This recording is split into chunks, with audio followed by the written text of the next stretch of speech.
friends, et ben voilà, je suis de retour pour une vidéo sur Hawaï.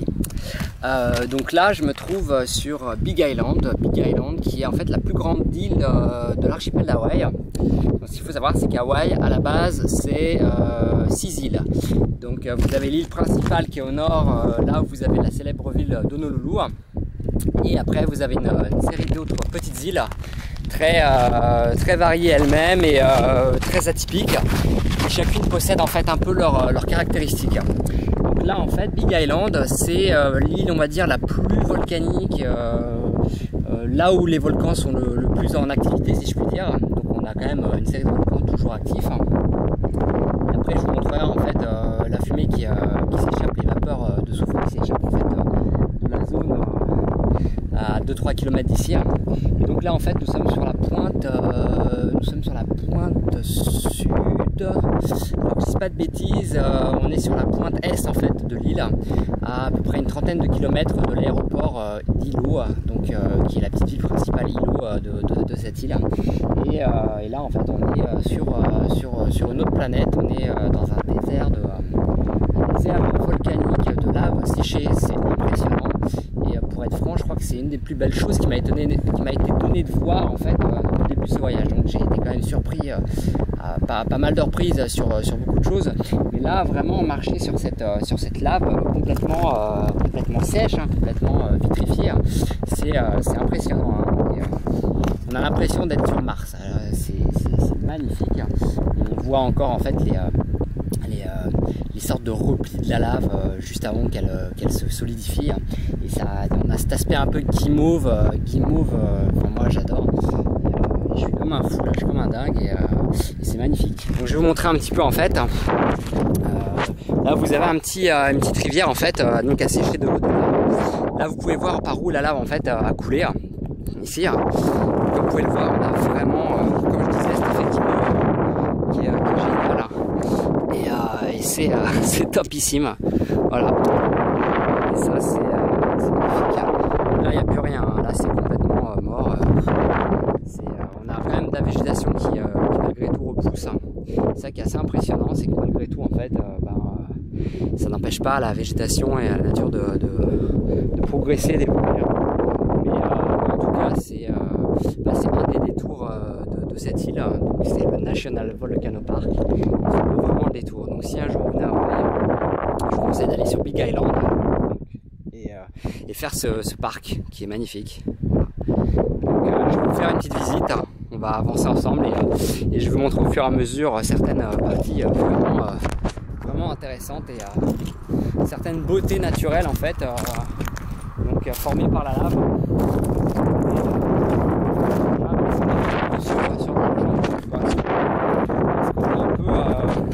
Vous voyez, un peu brillant, un petit peu précieux, c'est super beau. Alors je marche depuis tout à l'heure et je regarde les caillasses et je me dis peut-être que je vais tomber rapidement, on sait jamais. Donc quand il y a une éruption, ça rejette des pierres en fait en souterraine, ça fait jaillir des pierres, et bon, des fois on a des petites surprises.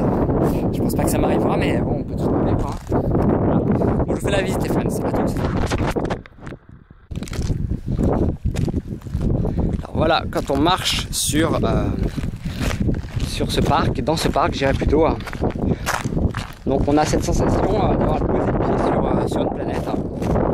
Et c'est assez impressionnant de marcher là où quelques années auparavant c'était un amas bouillant de lave et brûlant. Et là vous marchez sur ce qui reste en fait de la précédente éruption. Donc il faut savoir que Big Island à la base c'est une île quand même très exposée, enfin pas Big Island notamment, mais on va dire Hawaï en règle générale. Ces îles sont assez exposées aux tsunamis, aux tempêtes tropicales et aux éruptions volcaniques. Même si les éruptions volcaniques sont très rares et les dernières remontent à il y a 50-60 ans, voilà, c'est une île qui est quand même relativement exposée au typhon. Et voilà. Donc bon, à ces périodes de l'année, c'est des périodes qui sont assez calmes, hein. Il n'y a pas de problème particulier ni majeur. C'est une très bonne période pour visiter l'île. Mais voilà, il y a quelques années, en fait juste juste à cet endroit-là, un peu plus loin là-bas. Les volcans sont entrés en éruption. Et en fait, la lave s'est déversée dans la mer. Et les gens qui avaient la chance de se trouver sur Big Island à ce moment-là ont pu, au moyen de bateau via la mer, être témoins en fait de cet écoulement de lave en pleine mer, magnifique. Il y a beaucoup de photos qui existent là-dessus et vous pouvez voir ces photos d'Hawaï où vous voyez la lave qui dévale en fait ces falaises qui plongent dans la mer.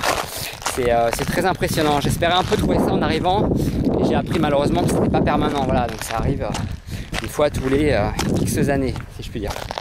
Donc comme je disais, en fait, Hawaï, cette île Big Island est assez exposée aussi au tsunami. Et la dernière lame de fond, en fait, est arrivée il y a à peu près, c'était en 68. Donc vous comptez à peu près plus de 50 ans, voilà. Donc il y a plus de 50 ans, il y a une vague de 13 mètres de haut qui en fait a balayé toute la côte de Hilo, donc sur Big Island. Et vous avez ce musée du tsunami, ce musée qui commémore en fait ce qui s'est passé sur on peut dire qu'une vague de 13 mètres de haut.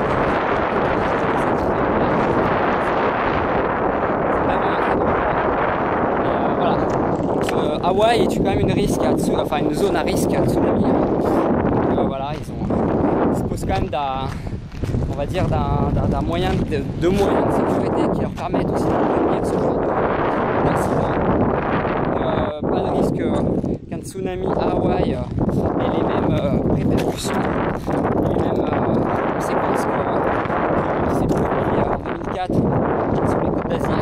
Voilà.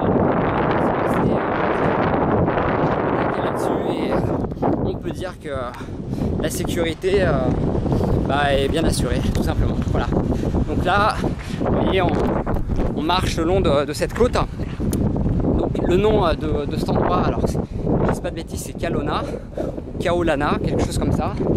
Et donc comme vous pouvez voir, on a ce sable noir, vraiment noir, un peu d'aspect lunaire comme on voit sur ces photos prises sur la Lune.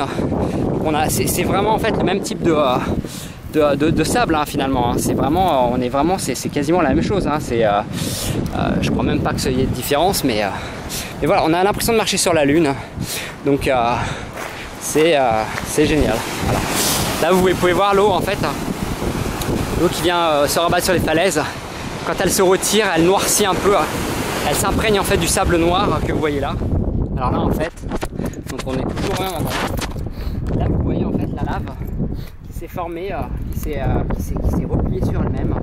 On a l'impression d'avoir un drap en fait, une grosse pièce de tissu souple qui se serait en fait, on va dire, enroulée sur elle-même. Et vous avez donc, ça donne cette formation super intéressante. Je vous laisse regarder. C'est vraiment impressionnant. Voilà. Et vous avez cette impression de drap plié un peu partout en fait quand vous regardez ce paysage. Donc toute cette lave qui a trouvé ces tonnes et ces tonnes de lave. Là comme par exemple, là on voit nettement qu'il y avait des poches d'air en dessous. Ça a fait gonfler la lave et ça a emprisonné l'air à l'intérieur. Et du coup en fait, voilà, ça donne ces sortes de formations un peu Michelin, un peu Michelin quoi, hein, bonhomme Michelin. Donc là on est clairement chez bonhomme Michelin quoi. C'est super beau.